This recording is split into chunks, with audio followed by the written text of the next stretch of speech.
Number 16 is literally one of my favorite topics. And number 16 states that Suboxone has not become an exhausted resource for you. One of the first books I read, this was alternative reading, in addition to all the things I was learning when I went to school to become a drug and alcohol counselor. We were learning a lot of traditional things like theories of counseling and drug pharmacology and physiology, group counseling, you know, uh, counseling ethics, lots of really cool, helpful things that I needed to know. But that wasn't enough for me. I was so hungry to learn how to help people and to learn how to help myself get better as a person, increase my own health in body and mind and spirit. So, one of the books that I ordered off Amazon way back then was called Neurolinguistic Programming in the Treatment of Alcoholism. Neurolinguistic programming, also more commonly called NLP, is a very cool way to look at life. It's kind of like an owner's manual for the brain. One of the best concepts I learned in this book was the idea that addiction is nothing more than an exhausted resource. And I have made articles on this in the past, videos on my old channel that are no longer around because they're just so old and outdated. But here's what I mean by this. Uh, when someone first starts using Suboxone, for this example, it's a resource for them. They use Suboxone, and if they stay on it, it's because they're getting benefits from it. Some people use it for the first time, and it ends up being not a good choice for them. For whatever reason, maybe it's not a good fit with their biochemical profile. We all have our own highly unique biochemical profiles, something called biochemical individuality. So some people will take Suboxone and it doesn't work good for them at all. It gives them really bad side effects. Doesn't work great right from the get-go. But more often than that, people will do good on it. At least they'll get lots of benefits. There might be some negative consequences too, like side effects, like the lack of libido and other side effects that we've talked about. But here's what happens. As someone's going along the path of using opioids, then using Suboxone, the more benefits it gives you, physical benefits, psychological benefits, practical benefits like energy to get stuff done for a lot of people. When there's lots of high benefits and there's not a lot of negative consequences, so lots of positive benefits with lower negative consequences, well, that's a resource for someone. It's a resource of something that helps make a person's life easier, at least in the respect we're talking about it here. Here's how it becomes an exhausted resource. When I first started using opioid pills, I was 22 years old. That was the first time I ever took an opiate. It was a five milligram hydrocodone with 500 milligrams of acetaminophen. Is that right? Yeah, 5 milligrams hydrocodone. So they were literally like the Norco fives or the Vicodin fives, generic. So just a 5 milligram hydrocodone. That one pill gave me energy and confidence and a new sense of like awesomeness. The sky was a new shade of blue. And for 8 years, I was able to use opiate pills from time to time, irregularly, certainly not daily, maybe on average a few times a month, although there'd certainly be months and months in a row when I wouldn't use them. Every time they came around and somebody had them, I was like, yeah, I'll buy some of those off you. So for 8 years, I never got addicted. The only negative consequences I had, at least from using prescription opiates during those years, was, some itchy. They made me really itchy. And that would be if I took too much, just driving me crazy how itchy my nose would be. The next day or 2 days, I'd often be constipated from the pills.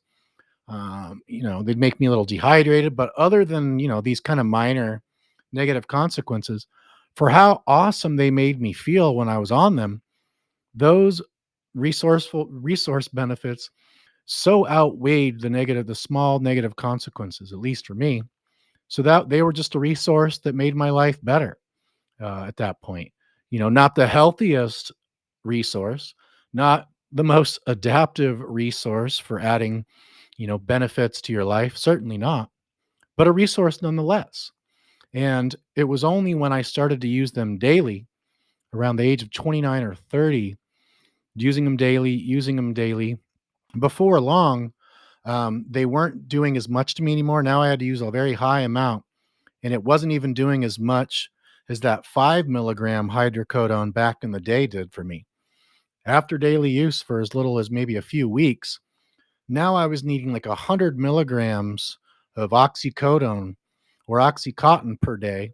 And even that amount was not giving me the same efficacy as when I first started taking the pills. And during that 8 years, I could feel great on like one or two or three little 5 or 10 milligram pills, and that was it for the whole day. So, what happens with a lot of people is this: they'll start using opioids and they'll get benefits, whether they're using opioids for pain relief as prescribed by a doctor, whether they're using opioids like I was, unprescribed, recreational use, self medicating use, all illicit use like that. However, a person starts to use them, if they continue to use them, it's because they're getting benefits. It's a resource for them. But here's how I view this process.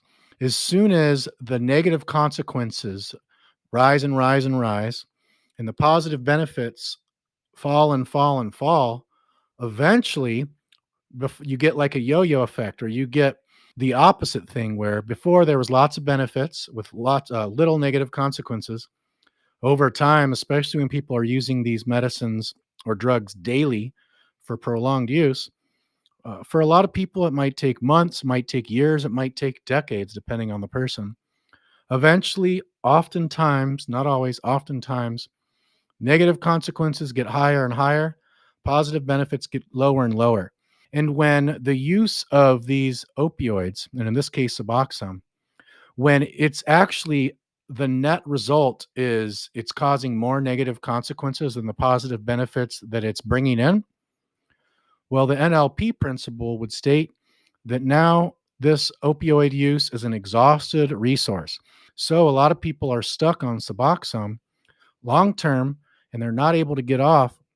And one of the reasons is because it's not an exhausted resource for them. They're still getting a good amount of benefits, and maybe the benefits have gone down, but the negative consequences have not got high enough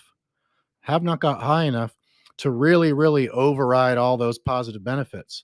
So it's somewhere, and in that spot, when it's not so black and white, it's easy to stay on that medicine. It's easy to stay on it long term. So that's when people get to the point where it's a super exhausted resource, it just makes them feel like crap. They're getting so many side effects. Their health is just not good. They have no joy for life. They just hate taking the medicine. They just can't stand it. That is when that's when Suboxone is an exhausted resource. And from that point, it's easier to be like, okay, I really want off this stuff. 24/7, you're thinking about it. Number 17 is a person having limiting, disempowering beliefs about their personal ability to come all the way off Suboxone and then to eventually feel really good again and to stay off of it. A lot of times people will have very limiting beliefs like, I'm too old. I've been on Suboxone for too long and I'm too old, and there's just no way I'll be able to get off it. A lot of people have just given up all hope at any ability to get off this medicine once they get to a certain point in age and they've been on the medicine for a certain amount of time. Other people believe that they're just way too busy and they can never take time off from responsibilities, and they just don't see any time in the foreseeable future where they'll have enough time to take off from responsibilities to where they can really do this and focus close to 100% of their time and energy and focus on achieving this goal. And I totally get it. I totally get it. Suboxone was pretty difficult for me to get off after only being on it for a few months and never going up more than 8 milligrams. And I tapered down to about, maybe 1 milligram per day. And I was able to quit. The first 2 weeks were hard and I had to work. I remember being at the restaurant. My legs were super tired, super sore. I was anxious. The restaurant was really busy. And I had a daughter too, a newborn baby at that point that I shared partial custody, half and half custody and placement with. So when I wasn't working, a lot of the time I was taking care of a newborn baby. And so that was a struggle, but I was able to do it. I think at that point I might have been around 31 or maybe 30 and a half, somewhere in my early 30s. And it was doable, but even at that point, it was difficult. So I can easily see how a lot of people can get these limiting beliefs and these disempowering beliefs because they might have tried many times and it's just been way too difficult. What that does is that reinforces and makes more powerful those limiting beliefs. It makes sense how this process works. And what we believe about this, what we believe in ourselves, usually dictates the action that we take or the actions that we do not take. If a person doesn't believe that they'll be able to do it, they think it's just they've been on it for too long and they're too old and they got too many issues, they're probably not even going to try, or they're not even going to, give it a wholehearted try if their beliefs are like that. If somebody believes that, oh, yeah, I can totally do this, it's not going to be easy, but I believe in myself. I believe that with all the resources that I have and the people around me that can support me, that I can do this. Somebody with those beliefs is probably going to take more action and better actions and more consistent actions toward accomplishing this goal. So yeah, this is one that keeps a lot of people stuck on Suboxone for a long time after they want to quit. It's these disempowering, limiting beliefs about their personal ability to actually do this. Reason number 18 is when a person's levels of awareness and consciousness are not high enough to help them to successfully get off Suboxone. Or maybe some days they have high levels of awareness and high levels of consciousness, but on a consistent basis, it's not at that high spot. So, awareness is simply being aware of what's going on, what the behaviors are that are happening in your life that you're doing that are leading to negative consequences. And a lot of people live primarily in this unconscious autopilot mode of living life. That's how I was for probably the vast majority of my life. It was not highly aware. I wasn't really like hyper aware of the decisions that I was making and the impact they were having on me. I would have moments or even days of clarity regarding that. But oftentimes I was just living in reaction and I was living in a series that played out of these unconscious automatic habits, a lot of them bad habits too. And I simply didn't have enough awareness and consciousness back then to help me to see the goal through to the end. And then this kind of goes with number 19 as well. They're different, but they can kind of go together. Number 19 is a person's prefrontal cortex is too eroded, too disabled, too offline, that it's really interfering with their ability. It's stopping them from being able to taper off or transition all the way off Suboxone. This is very common. And when somebody is in active addiction, I'll use myself as an example. When I was addicted to pills and then eventually smoking heroin, oh man, that eroded my prefrontal cortex so much. This is proven in brain scans now. The One of the head people of the National Institutes of Health, Dr. Nora Volkow, she is brilliant when it comes to the addicted brain. This is a concept that I actually learned the details, the in-depth details of from her. I also learned it from Dr. Kevin McCauley, the doctor that created the documentary back maybe 12 years ago now, 10 years ago now, called Pleasure Unwoven, that really does an excellent job of showing just how addiction rewires the brain.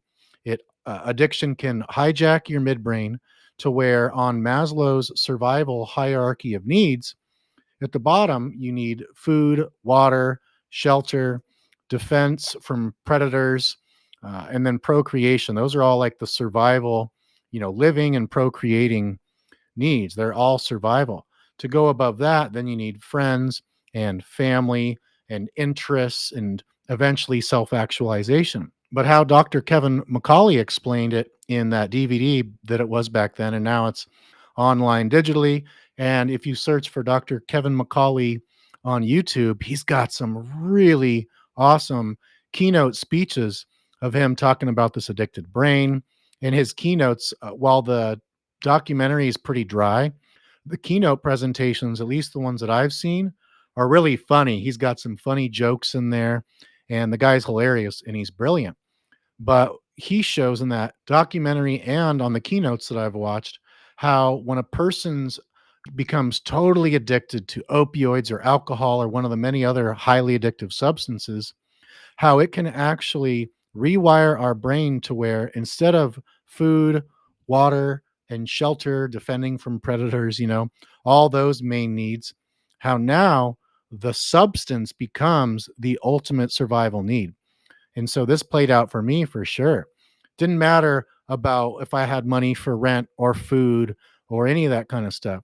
If it was came between paying rent on time, paying bills on time, going to the grocery store and buying food, if it was a choice between that or spending the last money I had on pills or heroin and then, paying those bills eventually but late, most of the time I would choose the pills. 100% of the time I would choose opioids if it was I was gonna go into opioid withdrawal if I didn't take them. So that's like total survival itself. So when you couple this hijacked midbrain with, and this is also verified by all these experts in the studies that they've done in brain scans, when your midbrain links survival itself to the drug, or alcohol for some people, and your prefrontal cortex over repeated exposure to these drugs administration, alcohol administration, repeated exposure over prolonged amount of time, what this can do is disables, erodes the functioning of our prefrontal cortex. This is like a very important part of our brain that helps us to make critical decisions, the difference between right and wrong, self-control, willpower, discipline. That stuff comes a lot of the time primarily from the prefrontal cortex. Imagine if you've got a really low functioning prefrontal cortex.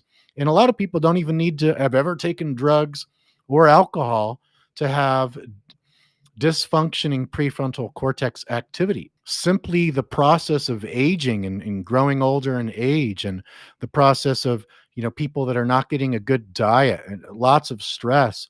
There's so many different things that can erode and lessen the overall efficacy of the prefrontal cortex. Luckily, since Suboxone and these other buprenorphine formulations are slow onset, slow offset, and when used correctly in the way that is recommended by your doctor, this can actually help to heal damaged prefrontal cortex, hijacked midbrain, because although it's still an opioid, it can get you away from opioid addiction, if that makes sense. You're using this opioid that was developed to help people to still be on opioids so their nervous system just doesn't go into total havoc, and they can stabilize on Suboxone, break free from perhaps short acting heroin addiction or short acting oxycodone addiction, for example. That, people that are snorting oxycodone all day, that hits you really, really quick, and it also wears off pretty quick. So the faster a drug's effects come on, and subsequently the faster those effects wear off, typically the more addictive that drug is going to be, and the more it can wire our brain to like link survival itself to this substance. So luckily with Suboxone and other buprenorphine formulations, at least that gives a person a really good chance to get away from all that. But when it comes to tapering off, transitioning all the way off, they can still have disabled, not 100% disabled, but instead of like 100% optimized prefrontal cortex, what if the person is 69 years old and they're just, the symptoms of aging are there. They're kind of losing their mental capacities. They've been on Suboxone for maybe 5 years at this point, and the side effects are starting to make them have more cognitive decline, for this example. you know The They're lacking the prefrontal cortex brain power to be able to successfully come all the way off this medicine. Are you starting to see all these different reasons? It's like even blowing my mind right now. And I know this stuff. I've been doing this stuff for close to 10 years. When you add in how many years I was addicted to opioids and all the years before that I was addicted to alcohol at one point for many, many years. That was my longest addiction. Addicted to benzos, addicted to cannabis, just all these things, starting at a very young age as a teenager, drinking alcohol, using cannabis, in my early 20s, getting into, recreational pills when I finally had the courage to try those and I wasn't scared to death of them anymore. All this repeated drug exposure over time without taking care of your health on top of that just leads to more and more brain dysfunction for a lot of us, unfortunately. But it's okay because, in my opinion, no matter how far down a person has gone, oftentimes through diligent, strategic work and planning and action, they can actually repair or reverse or at least mitigate a lot of that brain dysfunction. Our bodies really are a healing miracle machine if we give it what it needs to be the healing miracle that it truly is, while simultaneously abstaining from the use of lots of these things that act as kind of poisons to our brain. A lot of these different types of drugs, hard for our liver to process, negative changes to the brain. So once people start to get more aware about and conscious of and more value assigning to brain health, brain health, spiritual health, psychological health, social health, environmental health. In an upcoming video, you're going to learn about what I call, and my co host Chris Scott of Elevation Recovery call, the hierarchy of recovery, which is a model that can be used by a person to holistically detox and recover from any substance, including Suboxone. It is a bio, psycho, social, environmental, spiritual model that could even be used for anxiety recovery. One of my favorite psychiatrists on the planet, Dr. What's his name? Daniel Amen. Yeah, Daniel Amen. I could be butchering his first name. Dr. Amen, I'm pretty sure it's Daniel. He is the founder of the Amen clinics, I think. Maybe his name's pronounced Daniel Amen. But he's got these clinics, and when people go to his clinics, they can get these SPECT brain scans, SPECT. It scans for blood flow, and he's scanned well over 100,000 brains since, I think, the early 1990s to present day. And he helps patients develop biopsychosocial, environmental, spiritual brain healing plans to get their brain health back from whatever thing they're suffering from currently. A lot of the time, he'll prescribe supplements, and he's got his own supplement line that's got exquisite, high quality products for the most part. And oftentimes, he'll also prescribe one or two medicines for a person if he doesn't think supplements alone are going to be helpful enough. But I mean, he talks about nutrition, your relationships, the environment that you're living in your community, your spiritual fitness and spirituality. These things all, like when somebody focuses on biopsychosocial, environmental, spiritual, or physical, mental, emotional, environmental, metaphysical, or non physical, different ways to spin it. But when you address all of those areas, that is holistic recovery because you're leaving no stone unturned. You're literally addressing all of the different aspects of us and our environment, our physical self, our spiritual self, in the environment that we live in, and the people that are around us and that are in our lives. Reason number 20 is that a person has sensory processing sensitivity.